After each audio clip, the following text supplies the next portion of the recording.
घालवली, सभापती महोदय, ही बाब खरी आहे आणि सातत्यानं असं या सभागृहात होतंय. खरं तर या सभागृहाचे नेते मला वाटतं देवेंद्रजी फडणवीस साहेब आहेत आणि सभागृह नेते या सभागृहामध्ये जास्तीत जास्त वेळ त्यांनी द्यावा असं मला वाटतं.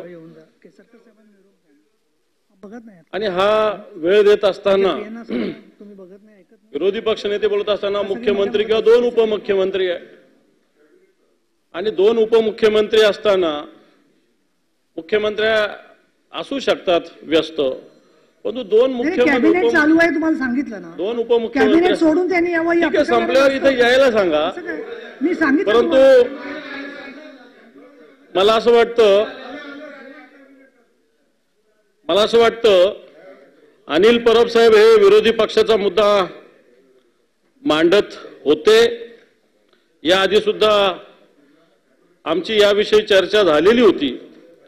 कारण बजेटवर बोलत असताना असो, विरोधी पक्षाचा प्रस्ताव असो, हे प्रस्ताव ऐकत असताना मुख्यमंत्री किंवा उपमुख्यमंत्र्यांनी सभागृहात असलं पाहिजे. विरोधी पक्षाचा प्रस्ताव असताना आणि विरोधी पक्षनेते असताना हा संकेत आहे आणि मला असं वाटतं हा संकेत सातत्यानं पाळण्याची आवश्यकता आहे. तीच भूमिका अनिल परब साहेबांनी मांडली. परंतु आपण सुद्धा सांगितलं कॅबिनेटची बैठक चालू आहे. आता शंभूराजे आलेले आहेत, त्यांनी सांगितलं कॅबिनेटची बैठक संपलेली आहे, आपण तसा निरोप पाठवला तर बरं होईल. मी या बजेटमध्ये पुढे जातो. मी युवकांचा विषय ठीक आहे, तुम्ही ऐकलं म्हणजे मुख्यमंत्री ऐकतील असं वाटतं मला. मी शेतकऱ्यांचा विषय मांडला, युवकांचा विषय मांडला आणि सरकारने जी मुख्यमंत्री बळीराजा वीज सवलत योजना ही योजना मांडली त्याच्याविषयी जर भूमिका सांगायची, 7.5 अश्वशक्तीचे जे शेती पंप आहेत यांना 14,761 कोटी रुपये अनुदान देण्यात येणार आहे. सभापती महोदय, जे आपलं क्रॉप पॅटर्न आहे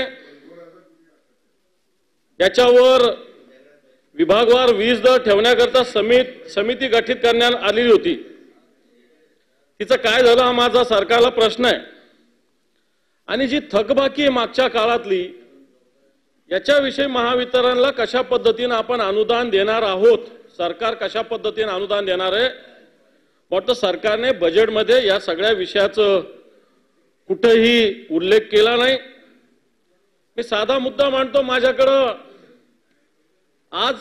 काल रात्रीची विजेच्या पुरवठ्याविषयीची आकडेवारी माझ्याकडे सभापती महोदय, की डे टू डे वीज पुरवठा किती असतो, विजेची मागणी किती असते आणि पुरवठा किती असतो, हे जर बघितलं तर आजच्या घडीला या महाराष्ट्रामध्ये या कृषी पंपाला 21,685 मेगावॅट वीज पुरवठ्याची आवश्यकता आहे. 21,685 मेगावॉट. सभापती महोदय, आपण किती वीज देतो? 13,963. विजेची मागणी 21,685 मेगावॅट असताना सरकारचा हा कालचा आकडा आहे माझ्याकडे, सरकार विजेचा पुरवठा करू शकतं 13,963 मेगावॅट. थोडक्यात आडात नाही तर पोहऱ्यात कुठून येणार हा प्रश्न आहे. म्हणजे सरकार एकीकडे वीज पंपांना मोफत वीज देणार म्हणता आणि सरकारकडे कोणत्याही प्रकारे विजेची उपलब्धता सभापती महोदय नाहीये. दारेकरांचा माईक सारखं चालू राहिलाय, त्याला सवय झाली, जरा बंद करा. याच्या आधी सुद्धा राज्याचे उपमुख्यमंत्री माननीय देवेंद्रजी फडणवीस यांनी 12 तास शेतकऱ्यांना 3.5 वीज उपलब्ध करून देण्याचं सांगितलेलं होतं. परंतु अजून अशा पद्धतीनं कोणत्याही प्रकारे वीज उपलब्ध होत नाही. सभापती महोदय, कित्येक ठिकाणी ग्रामीण भागामध्ये जेव्हा वीज जाते 8-8 दिवस, 15-15 दिवस या विभागाचा कोणताही इंजिनियर तिथं पोहोचू शकत नाही, अशा प्रकारची स्थिती. सभापती महोदय, कुठे यायचं? आज एखादा डीपी, एखादं रोहित्र जर ग्रामीण भागातलं खराब झालं, नियम वेगळा आहे. खरं तर या वीज वितरण कंपनीनं हे रोहित्र नेलं पाहिजे, 8 दिवसात करून आणलं पाहिजे. परंतु गावातले लोक वर्गणी करतात, हे रोहित्र एखाद्या ट्रकमध्ये टाकतात, एखाद्या कॅन्टरमध्ये टाकतात, मग इंजिनियरकडे घेऊन जातात आणि त्याच्याकडे 10-10 दिवस चक्रा मारल्यानंतर एखाद्या वेळेस हे रोहित्र मिळालं तर मिळतं. अशा प्रकारची सभापती महोदय आजची ही या शेतकऱ्यांच्या वीज पंपाची स्थिती आहे. सभापती महोदय, या सगळ्या विभागात जर बघितलं तर आज ही बळीराजा वीज सवलत योजना शेतकऱ्यांना कशा पद्धतीने सरकार देणार, कारण सरकारकडे वीज किती आहे, शेतकऱ्यांना किती वीज लागते, याचा खुलासा या बजेटमधून कोणत्याही पद्धतीने सभापती महोदय होत नाही. मग सरकार कशा पद्धतीने या सगळ्या योजना अंमलबजावणी करणार. आज कृषी पंपाची संख्या बघितली या महाराष्ट्रात 47,41,757 आहे. 3 HP चे 14,13,000 आहे, 5 HP चे 25,05,000 आहे, 7.5 HP चे 4,84,000 आहे. आणि या सगळ्याच्यात जर आपण 7.5 HP च्यावर देणार असाल तर मला असं वाटतं कशा पद्धतीने देणार. आज महावितरणची थकबाकी कोटीमध्ये बघितली तर 1,53,47,980 कोटी रुपयाची लायबिलिटी आजच्या घडीला आहे. कृषी पंपाची थकबाकी 47,764 कोटी रुपये. आणि असं असताना सरकार कशा पद्धतीने सरकार या बळीराजाला संजीवनी वीज सवलत देणार. वाटतं सरकारने अशा पद्धतीने याचा कोणताही खुलासा सभापती महोदय या ठिकाणी केला नाही. सभापती महोदय, हे सरकार कशा पद्धतीने काम करतं. आज परवाच्या दिवशी मी बघितलं विधानसभेमध्ये माननीय मुख्यमंत्र्यांनी गणवेश दाखवलाय. शालेय शिक्षण विभागामार्फत सुमारे 45 लाख विद्यार्थ्यांना गणवेश अद्यापपर्यंत सभापती महोदय वाटप करण्यात आलेलं नाहीये. आता या सगळ्या विषयाची स्थिती बघितली तर सगळ्यात आधी शालेय गणवेश वाटप अशा पद्धतीनं व्हायचा की शाळा ज्या दिवशी सुरू व्हायची त्या दिवशी शाळेतील मुलांना गणवेश मिळायचे. परंतु आजपर्यंत अजून सुद्धा संपूर्णपणे शाळेतील विद्यार्थ्यांना गणवेश मिळालेला नाही. सभापती महोदय, मी या सगळ्या विभागातल्या अधिकाऱ्यांशी चर्चा केली. आज या विभागाने एक गुत्तेदार नेमला, त्याला कपडा देणार, तो कपडा कापून हा मविमाला देणार आणि नंतर मविमा हे ड्रेस शिवून देणार, अशा प्रकारची स्थिती आहे. सभापती महोदय, त्या दिवशी मुख्यमंत्र्यांनी गणवेश दाखवला. खरा गणवेश असा आहे सभापती महोदय, हे अशा पद्धतीनं कपडा फाडून अशा पद्धतीनं दिला जाणार आहे, अशा पद्धतीने दिला जाणार. मुख्यमंत्र्यांनी दाखवलेला ड्रेस वेगळा होता. हे अशा पद्धतीनं गणवेश, मला असं वाटतं माझ्याकडे पूर्ण माहिती आहे, अशा पद्धतीनं गणवेश दिला जाणार आहे, अशा पद्धतीनं गणवेश दिला जाणार आहे, अशा पद्धतीनं गणवेश दिला जाणार आहे. हा गणवेश आहे मुख्यमंत्र्यांनी दाखवलेला गणवेश, अशा पद्धतीनं मोहिमेला दिला जाणार आहे. मला असं वाटतं काय बोलायचं, उत्तरामध्ये बोला, उत्तरामध्ये बोला. तुम्हाला काय उत्तर द्यायचं उत्तरामध्ये द्या. तुम्हाला मंत्री महोदय उत्तराच्या वेळी बोलायला देतो, त्यांना विरोधी पक्ष नेत्यांना जरा बोलून द्या. महिला आर्थिक विकास महामंडळाला अशा पद्धतीने दिला जाणार आहे सभापती महोदय, अशा पद्धतीने दिला जाणार आहे. माझ्याकडे पूर्ण माहिती आहे, मी वाचून दाखवतो. 45 लाख विद्यार्थ्यांना द्यायचंय. 1 जून रोजी खऱ्या अर्थाने द्यायला पाहिजे होतं. हे सगळ्या रचनेमध्ये जर बघितलं तर आजच्या घडीला या सरकारने मविमला अजून कपडा सुद्धा या गुत्तेदारांना दिलेला नाही. सभापती महोदय, या गुत्तेदार ज्याला गुत्ता दिलेला या विभागाने अजून सुद्धा मविमाकडे पूर्णपणे कपडा दिलेला नाही. मविमा हे चांगलं काम करणारी संस्था आहे, मविविषयी मी बोलणार नाही. महिला आर्थिक विकास महामंडळ ही अतिशय चांगलं काम करणारी संस्था आहे. या गुत्तेदारांनी महिला आर्थिक विकास महामंडळ अशा पद्धतीनं कपडा फाडून दिलेला आहे. सभापती महोदय, अजून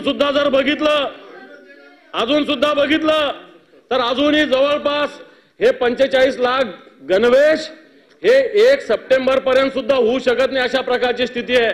अजून पूर्ण कपडा सुद्धा मराठवाडा आर्थिक विकास महामंडळाला या कोण जे असेल एजन्सी यांनी सभापती महोदय दिलेली नाही. जर शालेय विद्यार्थ्यांच्या गणवेशाविषयी अशा प्रकारची अनास्था आहे सरकार करतं, अशा प्रकारचं मग जर आधीची स्थिती काय वेगळी होती. आता हे दोन मंत्री हे पण ग्रामीण भागातले, यांनी सांगावं आधी शालेय शिक्षण समितीकडे अशा पद्धतीने कपडा जायचा. गावातलं शालेय शिक्षण समिती, मुख्याध्यापक गावातल्या एखाद्या टेलर कडून शिवून घ्यायचे, काय वाईट पद्धत होती. मग महिला आर्थिक विकास महामंडळ तुम्ही शिवायला सांगता तर कपडा सुद्धा महिला आर्थिक विकास महामंडळ सांगायला पाहिजे होतं. पण कपडा घेणार एक एजन्सी आणि शिवणार एक एजन्सी. मला असं वाटतं सरकारची एजन्सी महिला आर्थिक विकास महामंडळासारखी जर चांगली एजन्सी असेल तर मला वाटतं मध्ये मागचे मधले दलाल आणायचे कशाला. जर तुम्ही शिवायला महिला आर्थिक विकास महामंडळाला सांगत असाल तर माझं म्हणणं इथं मंत्री त्या विभागाचे बसलेले आहेत, महिला बाल कल्याणचे, या सगळ्याचे जर माझं म्हणणं असं आहे सरकारला की येणाऱ्या काळामध्ये अशा पद्धतीनं महिला आपली संस्था जर महिला आर्थिक विकास महामंडळ चांगले असेल, शेकडो महिलांना याच्यातून रोजगार मिळत असेल, ते सगळं काम महिला आर्थिक विकास महामंडळाला सांगितलं पाहिजे. कोणत्याही गुत्तेदाराची गरज नाही आहे.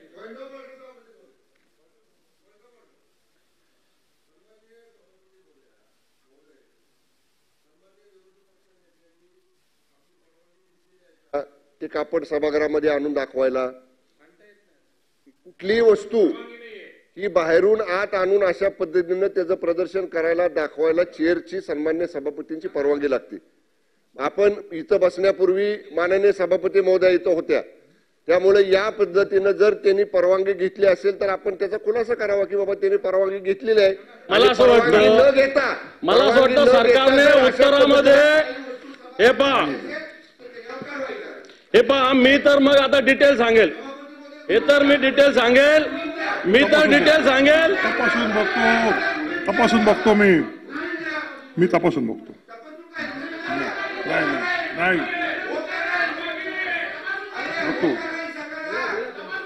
सभापती महोदय, मी दाव्यासहित सांगतो की अशा पद्धतीनं जी कोणती एजन्सी आहे, परवानगी नाहीये. गणवेश ही वस्तू आहे. मी काय रिव्हॉल्वर घेऊन नाही आलो सभागृहात, मी काय रिव्हॉल्वर घेऊन नाही आलो सभागृहामध्ये, मी काय सभागृहात रिव्हॉल्वर बंदूक नाही घेऊन आलो.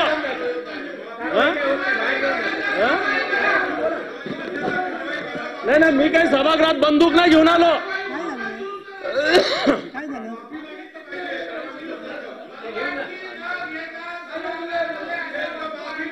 सभापती महोदय, मी काही एखादी बंदूक रिव्हॉल्वर नाही घेऊन आलो आक्षेपार्ह. मी साधा जो मुलांना कपडा देणार आहे तो दाखवायला आणलेला आहे. एवढ्या मिरच्या लागायचं काही कारण नाही आहे यांना, एवढ्या मिरच्या लागायचं काही कारण नाही आहे, एवढ्या मिरच्या लागायचं काही कारण नाही यांना. काय झालं? सभापती महोदय, हा गणवेश अशा पद्धतीनं कट करून दिला जाणार आहे हे मी सांगितलेलं आहे. तो कशा पद्धतीनं कट करून देतात ते मी समोर आणलेलं आहे. मला बोलू द्या सभापती महोदय, वारंवार मला संरक्षण द्या, तुम्ही मला संरक्षण द्या. मी सभापतींना दाखवतो, तुम्हाला नाही दाखवतो. तुम्हाला बोलायला देते मी दरेकर साहेब. एक दोन हो पण 2 मिनिट थांबा. दानवे साहेब, मी काय बोलते, काय झालं ते मला थोडस 1 मिनिट ऐकू दे. कपडा आहे. माझं असं म्हणणं आहे की शालेय विद्यार्थ्यांना जो गणवेश दिला जाणार आहे तो आधी कपडा दिला जात होता त्या शालेय समितीकडं. आता सरकारने एक एजन्सी नेमून ही एजन्सी कपडा खरेदी करणार, ही एजन्सी कपडा कट करून महिला आर्थिक विकास महामंडळाकडे पाठवणार, मग महिला आर्थिक विकास मंडळ त्याला शिवणार आणि त्या शाळेत पाठवणार. म्हणून मी हे दाखवलं की ही एजन्सी जर महिला आर्थिक विकास मंडळाला असा कट केलेला कपडा पाठवत असेल तर महिला आर्थिक विकास मंडळालाच कपडा का नाही दिला आपण. बरं आता एक मिनिट थोडासा पॉइंट ऑफ ऑर्डर काय आपला समोर देते मी तुम्हाला. माझा हाच होता की त्यांनी काही बाहेरच्या वस्तू कापड वगैरे फाडलेलं कट केलेलं त्यांनी ते बंडल आतमध्ये आणला आणि तो असा वर करून दाखवला. मी सन्मान्य सभापतींना एवढंच पॉइंट ऑफ ऑर्डर विचारला की अशी बाहेरची वस्तू सभागृहामध्ये आणताना चेअरची सन्मान्य सभापती महोदयांची परवानगी घ्यावी लागते. ती रितसर परवानगी सन्मान्य विरोधी पक्षनेत्यांनी घेतली आहे का? घेतली असेल तर आमचं काही म्हणणं नाही, घेतली नसेल तर नियमानुसार कारवाई करा. हा माझा पॉइंट ऑफ ऑर्डर होता. ठीक आहे दरेकर, काय तुमचं काय म्हणणं आहे? मी विधानसभेत खालच्या सभागृहामध्ये जेव्हा अशाच प्रकारे आम्ही भाजीपाला आणि कपडे घेऊन आलो होतो तेव्हा आमच्यावर कारवाई झाली होती. आम्ही नवे सभासद होतो, आम्हाला कल्पना नव्हती, आम्ही ते केलं. आता विरोधी पक्ष नेता 4 दिवसापूर्वी एक गोष्ट झाली, संविधान पदावर असल्यानंतर जर आणि सिंपल प्रश्न पॉइंट ऑफ ऑर्डरच्या माध्यमातून सरकारच्या बाजूने मंत्र्यांनी विचारलाय की अशा प्रकारच्या वस्तू आणायच्या असतील तर सभापतींची परवानगी लागते. आता सिंपल प्रश्न, आपली परवानगी असेल आमची काही हरकत नाही, कारण ह्यांना कसं असतं सभापती महोदय, नंतर काढलं मीडियात जातं सगळं, मीडियात जे जायला पाहिजे ते सगळं जातं. त्याच्यामुळे ही पद्धत बरोबर नाहीये. मीडियात काय करायचंय ते मी बाहेर करू ना. या सभागृहात हे माईक आणि तोंड आहे ना, याचं काम आहे सभापती महोदय. अशा प्रकारच्या गोष्टी आणून प्रदर्शन मांडायची ही जागा नाहीये, हे प्रदर्शन स्थळ नाहीये, हे विचार स्थळ आहे. इथे मोठं एवढं पद आहे, त्याच्या पदाचा उपयोग आपल्या विचारशैलीतून, आपल्या वक्तृत्वातून आणि पुढे बोललेत ते गंभीर आहे. मी काय बंदूक घेऊन आलोय का? काय चाललंय सभापती महोदय? त्याला बंदूक आणायची आता ठीक आहे दरेकरजी, तुमचा मुद्दा लक्षात आलाय. माझी कुठली परवानगी विरोधी पक्षनेत्यांनी घेतलेली नाहीये. एक नाही, दुसरा 1 मिनिट थांबा जरा 1 मिनिट. मी या सभागृहात आहे, तुम्ही अनेक वर्ष वेगवेगळ्या सभागृहात होता. असे लोक वेगवेगळ्या आणतात गोष्टी, कोणी शेतकऱ्यांचा ड्रेस घालून येतं, कोणी घोंगडी घालतं, त्याला सभापती दखल घेतात. आता मी दखल घेतली आहे. तर एक तर पहिली गोष्ट ना, तो ड्रेस पुरुषाचा, मुलाचा गणवेश आहे का मुलीचा आहे? मुलाचा कापड आणलं, बरं पहिली गोष्ट. दुसरं म्हणजे असं तुम्ही मला सांगायला पाहिजे होतं की मी असं कापड वगैरे आणणार आहे, ते मी नाही म्हटलं असतं म्हणून तुम्ही आयत्याला दाखवलं. हे सगळं मला कळली. पण प्रश्न असा आहे, तुम्ही प्रत्येक वेळेला त्यांनी काही सांगितलं की तुम्ही त्याचं प्रत्युत्तर करा ना. तुम्ही गोंधळ का घालताय सभागृहात सारखा? 2 मिनिटं मी बाहेर गेले काही महत्वाच्या कामाला तर म्हणजे खरं तानं मूल सुद्धा एवढं आईची वाट बघत असेल, एवढं तुम्ही गोंधळ घालताय सारखं की 5 मिनिटं झाली की जो गोंधळ घालता सुरू करता की काहीच नाही. म्हणजे असं काय माझं म्हणणं थोडं नाही अहो परब साहेब, पण तुम्ही आता तुम्हाला काय नाही काय आता दुसरा अंबादास दानवे तुम्हाला मी आता समज देते बरं का. तुम्हाला मी समज देते. तुम्ही अशा काही वस्तू आणायच्या, परत त्याच्यानंतर ही जी भाषा आहे आपली की मी बंदूक आणली का, आमकी आणली का, याच्यामधून बाहेर मेसेज काय जातो की अंबादास दानवे कुणाला घाबरत नाही. पण तुमच्यामुळे सन्माननीय उद्धव साहेबांना माफी मागायला लागली. हे काही चांगली गोष्ट झाली का सांगा बरं? त्याच्यामुळे मला वाटतं की असं परत त्यांना वेळ आणणं हे चांगलं नाहीये. तुमच्या पॉलिटिकल करिअरसाठी चांगलं नाही साहेबांना माफी मागायला लागणं तुमच्यासाठी. लक्षात ठेवा त्याच्यामध्ये. असं आतापर्यंत कधी साहेबांना कुणासाठी माफी मागायला लागली नाही. आणि म्हणून थोडंसं तुम्ही सुद्धा सबुरीने घ्या. सबुरीने घ्या काही गोष्टी. आणि तुमची भावना तीव्र आहे, पण त्याचा आविष्कार किंवा त्याचा जे स्पष्टीकरण आहे ते तेवढं योग्य त्या पद्धतीने होत नाहीये. तुम्ही तुमचं भाषण सुरू करा. आणि आता शांत राहा. सभापती महोदय, मी आपली परवानगी घेऊन आणलं नव्हतं. याच्यानंतर जे काय आणायचं आपल्याला सांगून घेऊन येईल सभापती. सांगून परमिशन घेऊन आणेल ना, कमाल आहे आता. अरे जे काय आणायचं ते सांगून घेऊन येईल ना. बरं ठीक आहे, पुढे चला. सभापती महोदय, मला असं वाटतं या गणवेश वाटपाचा खेळ खंडोबा शिक्षण विभागाने केलेला आहे. माझं ऑब्जेक्शन इथं तटकरे ताई आहे, तुमच्या विभागाचं महिला आर्थिक विकास मंडळ अतिशय चांगलं आहे. मी काय म्हटलं, मी काय सांगितलं की तुम्ही सांगा तितक्या वेळ. आपल्या 3:15 कामकाज संपवायचं. 5-10 मिनिटं घेतो मी. बरोबर, ठीक आहे. मी महिला आर्थिक विकास महामंडळासारख्या संस्थेला, सभापती महोदय आपल्यालाही चांगलं माहिती आहे, आपण कित्येक वेळेस या सगळ्या संस्थेच्या कामाला भेट दिलेली आहे. जर अशा संस्था मजबूत करायचं हे काम त्यांनाच द्यायला पाहिजे असं माझं म्हणणं आहे. माझं काही त्याच्यात चुकीचं म्हणणं नाही. एक माणूस कशाला मध्ये, आता ते शिवतात चांगले लोक आहे, त्यांना 2 रुपये मिळतात त्याच्यात. तुमच्या माहिती सुद्धा 2-5 रुपये पण नाही मिळत. त्या बिचारा सगळ्या भगिनी इतक्या मेहनत करतायत, त्यांना 2-5 रुपये सुद्धा याच्यात गणवेश शिवण्यात मिळणार नाहीये. माझं म्हणणं आहे सरकारने जर खरं ठरवायचं असतं, पण याच्यामध्ये या विभागामध्ये काही अधिकारी, सभापती महोदय, हे मुद्दाम यांच्या कारणाने, मी शिक्षण मंत्र्याला दोष देत नाही, शिक्षण मंत्र्यांनी याच्यात भूमिका चांगल्या पद्धतीनं सातत्यानं घेतली. पण इथे एक या विभागाचे सचिव कोण डांगे आणि सावंत हे सातत्यानं अशा पद्धतीनं वेगवेगळ्या योजना आणायला जातात आणि विद्यार्थ्यांचं खऱ्या अर्थानं नुकसान करतात, सभापती महोदय. आणि म्हणून हे गणवेश लवकरात लवकर मिळावे अशा प्रकारची भूमिका मी आपल्या माध्यमातून सरकारकडे मांडतो. आपण मला वेळेचं बंधन दिलेलं आहे, पण तो मागच्या काळामध्ये ज्या काही नैसर्गिक आपत्ती आल्या 6201 शेतकऱ्यांनी आत्महत्या केली, सभापती महोदय. आज सरकार सांगतं आम्ही एवढा मोठा निधी दिला, पण आज महात्मा फुले कर्जमुक्तीचे जवळपास 40 कोटी रुपये बाकी आहे. छत्रपती शिवाजी महाराज शेतकरी कर्ज सन्मान योजनेचे 5,700-975 कोटी रुपये बाकी आहे. लावतात माहिती आहे ना? पीक विमा कंपन्या मोठ्या प्रमाणात फायदा लाटतात, शेतकऱ्यांना त्याचा फायदा होत नाहीये.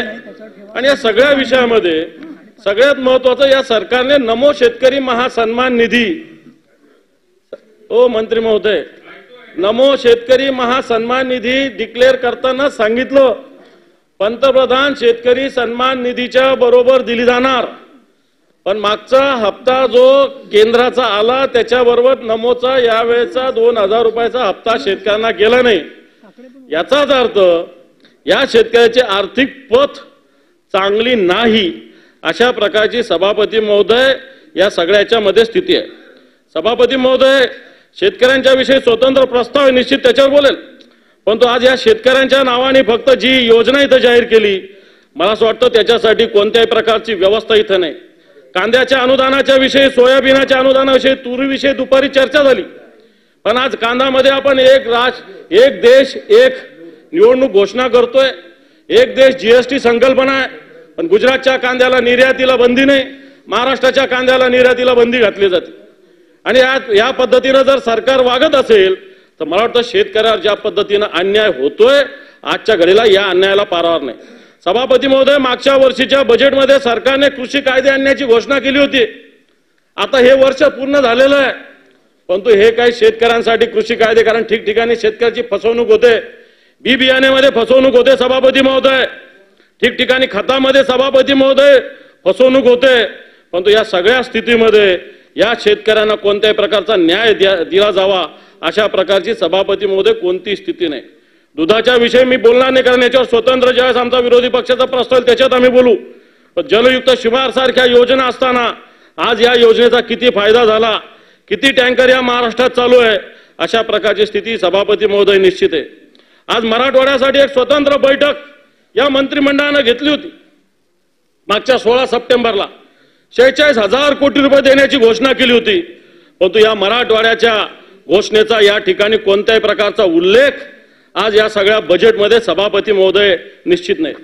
धनगर समाजासाठी भूखंड देण्याचा निर्णय घेतला, निश्चित सरकारचं अभिनंदन, परंतु एक बंजारा समाजासाठी एक जे देण्याचं ठरवलं होतं नवी मुंबईला सभापती महोदय, एका संस्थेला दिलं होतं, राज्याच्या एका मंत्र्यांनी हे स्वतःच्या नावावर करून घेतलं, स्वतःच्या ट्रस्टच्या नावावर करून घेतलं. जी बंजारा भवनासाठी जागा सरकारने दिली होती, एक बंजारा समाजाच्याच मंत्र्यानं स्वतःच्या ट्रस्टच्या नावावर हे करून घेतलं आणि स्वतः त्याच्यामध्ये लक्ष देतात. आणि म्हणून कशा पद्धतीनं आज या पद्धतीनं चालू आहे. सभापती महोदय, या सगळ्या विषयात आज कोणताही या सगळ्याच्यातला या महाराष्ट्राला कोणताही सेक्शन आज समाधानी नाही. सभापती महोदय, आज वेगवेगळ्या ठिकाणी मागच्या वेळेस बजेटमध्ये संभाजीनगरच्या धावपट्टीचा मुद्दा मांडला होता, त्याला कोणत्याही प्रकारे 734 कोटी रुपयाची आवश्यकता होती. कोणत्याही प्रकारची या सरकारने त्या धावपट्टीसाठी कोणत्याही प्रकारची मदत या ठिकाणी केली नाही. आज बार्टी सारथी महाज्योती या अमृत योजना ज्या आहेत याच्यामध्ये या मिळण्यापेक्षा न कशा मिळतील अशा प्रकारची सभापती या सरकारने स्थिती निर्माण केली आहे. मागच्या वर्षी सरकारने वेगवेगळ्या समाजासाठी वेगवेगळे मंडळ निर्माण केले सभापती महोदय. आज या मंडळाची काय स्थिती आहे, या मंडळाला काय काय उपलब्ध आहे. वडार समाजासाठी केलं होतं, काय मिळालं का? पण नाही. मला असं वाटतं मी पेपर विक्रेता महामंडळ, त्याचप्रमाणे मागच्या आठवड्यामध्ये एक ढोर समाज, ककय्या ढोर समाज यांनी एक मोठ्या प्रमाणावर आझाद मैदानावर आंदोलन केलं होतं. हा ककय्या ढोर समाज सुद्धा मोठ्या प्रमाणावर या महाराष्ट्र आहे, त्याच्यासाठी सुद्धा महामंडळाची आवश्यकता आहे सभापती महोदय. तृतीयपंथी लोक सुद्धा सातत्यानं महामंडळाची मागणी करतात, याच्याकडे सुद्धा सरकार सभापती महोदय लक्ष देत नाही. बोलायला अनेक विषय सभापती महोदय, बोलायला अनेक विषय, परंतु मला असं वाटतं मी थोडंसं थांबतो, कारण आपल्याला वेळेचं बंधन आहे. सभापती महोदय, या सगळ्या विषयामध्ये जर विचार करायला गेलं तर आजचं सरकार स्वतःला म्हणतं की हे विचार, विकास आणि विश्वासाचं सरकार आहे, परंतु हे विचाराचं तर बिलकुल नाही. हे विचार कोणाचं करतंय? स्वार्थाच्या विचाराच्या वर हे सरकार कोणताच विचार करत नाही. विकास कोणाचा करतं? या महाराष्ट्राचा नाही तर स्वतःचा करतं. आणि विश्वास या सरकारवर या महाराष्ट्रातील जनतेचा विश्वास मुळीच नाही. जर विश्वास असता तर लोकसभेत पराभूत झाले नसते सभापती महोदय. या सरकार महाराष्ट्रातील जनतेचा मुळीच विश्वास नाहीये. हे सरकार खऱ्या अर्थानं जे काम करतंय या जनतेच्या विरोधात काम करतंय सभापती महोदय. स्ट्राईक रेट, मला असं वाटतं विधानसभेला पुन्हा एकदा स्ट्राईक रेट या सरकारला आम्ही दाखवून देऊ. या सरकारला पुन्हा एकदा स्ट्राईक रेट चांगल्या पद्धतीनं दाखवून देऊ. हे सरकार ज्या पद्धतीनं वागतंय त्या पद्धतीनं बघितलं या सरकारचे दिवस भरलेले म्हणूनच अशा घोषणा या सरकारने सभापती महोदय या बजेटमध्ये केलेले आहे. 2 महिने 3 महिनेच राहायचं का काय अशा पद्धतीने सरकार वागतंय. आणि म्हणून मी एक शेर म्हणून माझं हे भाषण संपवतो. हमसे मुकाबला करने की सोच भी मत, हमसे मुकाबला करने की सोच भी मत. मी 2 घंटे बोलू शकतो शंभूराजे, मी सभापतींचा ऐकतोय कारण कार्यक्रम आहे क्रिकेटपटूंचा, नाही तर मी अजून 2 घंटे बोलू शकतो बजेटवर. आता सभापती महोदय फोनवर आणायला परवानगी घेता.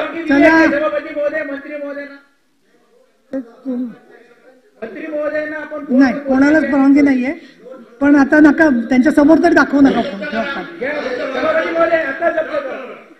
सभापती महोदय मला जर ते आणायला बंदी आहे, सभापती महोदय मला जर ते आणायला बंदी, त्यांना फोन आणायला पण बंदी आहे ना. ते फोन आणू शकता पण बघायचं नाही त्याच्याकडे. तुम्ही शेअर वाचा. नको त्या समोर त्याच्यासाठी लॅपटॉप त्यासाठी दिलेला आहे आपल्याला. शेअर वाचा. हमसे मुकाबला करने की सोच भी मत, जोश में रहकर होश उड़ाना हमारा काम है. किसान भी परेशान है. इकडे दाखवतो, तुमच्याकडे नाही दाखवत. किसान भी परेशान है, जवान भी हैरान है. महायुति कैसा तेरा ये शासन है. मराठा भी परेशान है, ओबीसी भी हैरान है. महायुति कैसा तेरा शासन है. समाजात भांडणं लावणारं हे सरकार, या महाराष्ट्राला अधोगतीला नेणारं हे सरकार, तुटीचा अर्थसंकल्प सादर करणारं हे सरकार. मला असं वाटतं येणाऱ्या काळात हे सरकार महाराष्ट्राला आर्थिकदृष्ट्या अधोगतीला नेत आहे.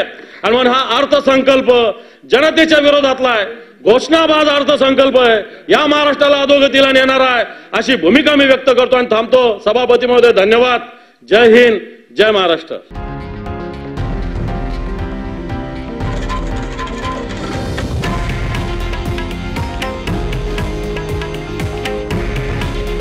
हे आहे देशातील नंबर 1 न्यूज नेटवर्क आणि आपण पाहत आहात TV9 मराठी. काळजी तुमची, हित महाराष्ट्राचं.